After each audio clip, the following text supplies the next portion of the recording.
Hi friends. ఈ భూమిపై అనేక వస్తువులు ఉన్నాయి. కానీ సింపుల్ మాటలో చెప్పాలంటే మోడర్న్ సివిలైజేషన్ బేసిస్ అంటే అది క్రూడ్ ఆయిల్ తప్ప మరేది కాదు. ఎందుకంటే ఈ రోజుల్లో ఎలక్ట్రిసిటీతో నడిచే వాహనాలు వచ్చినప్పటికీ ఆయిల్ ఎకానమీ ఇంకా ప్రపంచానికి ఆధారంగానే ఉంది. కానీ మీరు ఎప్పుడైనా ఆలోచించారా? ఆయిల్ ధరలు పెరిగితే ప్రభుత్వం కూడా పతనం అవుతుంది. ఆ ఆయిల్ను రష్యా నుంచి ఎలా ఇంత తక్కువ ధరకు తీస్తుంది? దీని గురించి డీటెయిల్గా ఈరోజు ఈ వీడియోలో తెలుసుకుందాం. ఈ వీడియో చాలా ఇంట్రెస్టింగ్గా ఉంటుంది. స్కిప్ చేయకుండా చివరి వరకు చూడండి. మీరు కనుక ఛానల్ని ఫస్ట్ టైం చూస్తున్నట్లయితే వీడియోని లైక్ చేయండి, ఛానల్ని సబ్స్క్రైబ్ చేసుకోవడం మర్చిపోకండి. రష్యా ప్రపంచంలోనే అతిపెద్ద దేశమే కాదు, అతిపెద్ద ఆయిల్ ప్రొడ్యూసర్లలో కూడా ఒకటి. ఇక్కడ అత్యధికంగా ఆయిల్ ఉత్పత్తి సైబీరియా నుంచి అవుతుంది.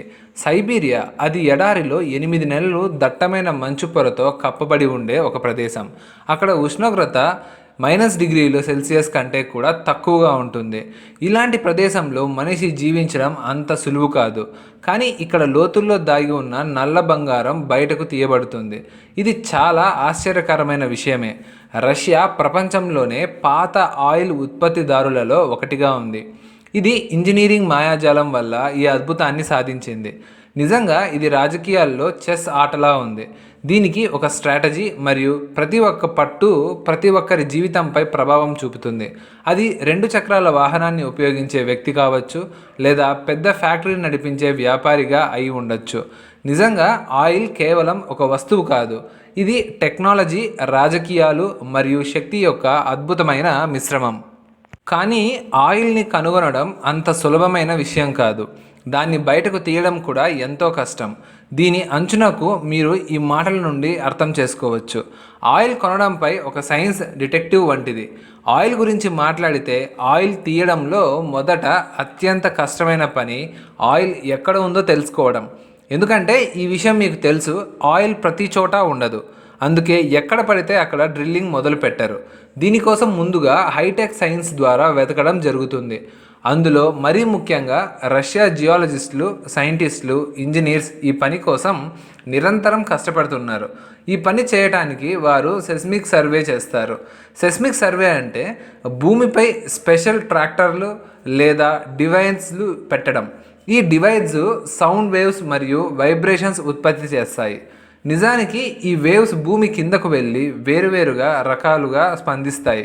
భూమి కింద ఉన్న వేరువేరు రాళ్ల పొరల్లో తగిలి అవి ఎలా స్పందిస్తాయో తెలుపుతాయి. ఈ వేవ్స్ భూమి కింద పొరలను వేగంగా ఢీ కొట్టిన తరువాత తిరిగి మళ్ళీ వెనక్కి వస్తాయి. తర్వాత వాటిని సెన్సిటివ్ మైక్రోఫోన్ అంటే జియోఫోన్లో రికార్డ్ చేస్తారు. ఇది డాక్టర్స్ దగ్గర ఉండే అల్ట్రాసౌండ్ చేసే విధానం లాంటిదే. వారు శరీరం లోపల అల్ట్రాసౌండ్ వాడతారు. ఈ డేటాను సూపర్ కంప్యూటర్ ఉన్న ల్యాబ్కు పంపిస్తారు. సూపర్ కంప్యూటర్ ఆ డేటాను మనకు అర్థమయ్యే విధంగా వివరించి నేల కింద ఉన్న స్థితి యొక్క ఒక 3D మ్యాప్ను తయారు చేస్తుంది. ఆ 3D మ్యాప్ ద్వారా ఎక్కడ ఎలాంటి రాక్స్ ఉన్నాయో తెలుస్తుంది.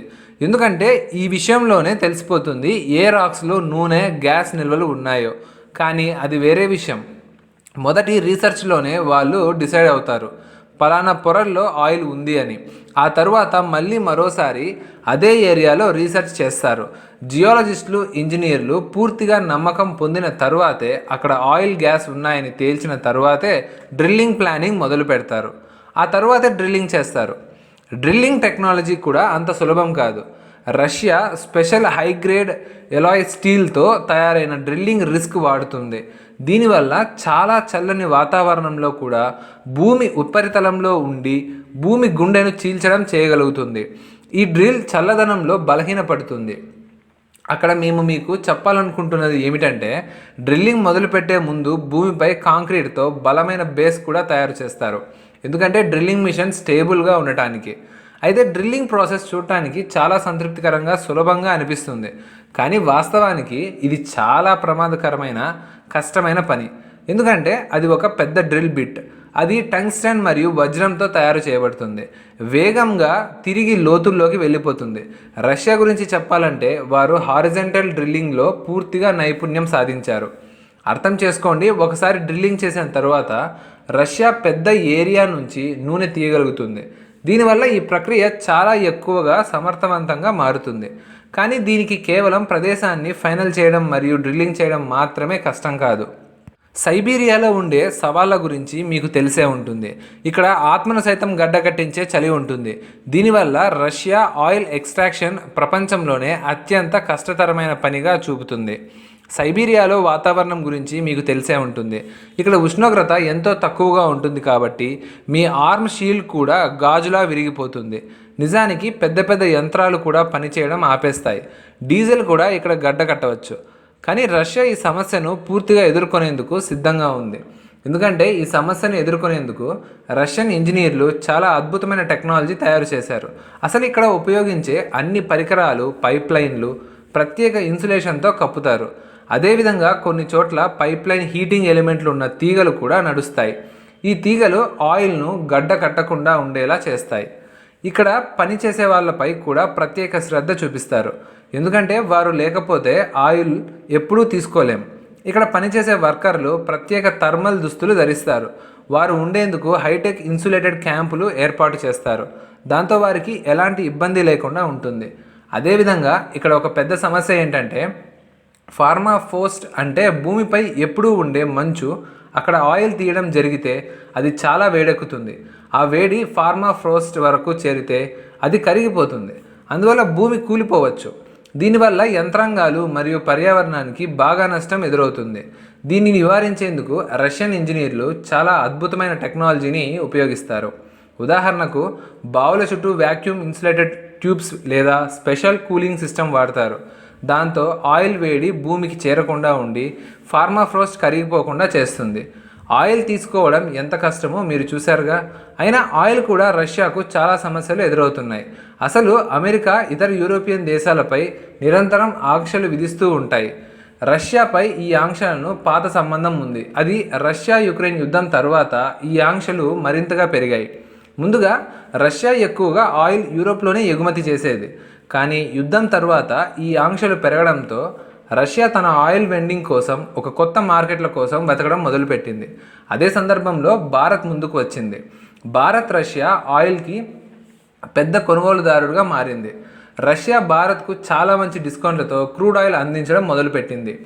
భారత్ తనకు అవసరమైన దాదాపు 85% కంటే ఎక్కువ ఆయిల్ను దిగుమతి చేసుకుంటోంది. అందుకే ఇది భారత్కు ఒక గొప్ప అవకాశమైంది. ఎందుకంటే రష్యా నుంచి వస్తున్న ఈ చవకైన ఆయిల్తో భారత్కు 2 పెద్ద లాభాలు ఉన్నాయి. మొదటిది ఏంటంటే దీనివల్ల మన దేశంలో పెట్రోల్ డీజిల్ ధరలను నియంత్రించడంలో సహాయమైంది. వాస్తవానికి ఆ సమయంలో అంతర్జాతీయ మార్కెట్లో పెట్రోల్ ధరలు పెరుగుతూ ఉన్నాయి.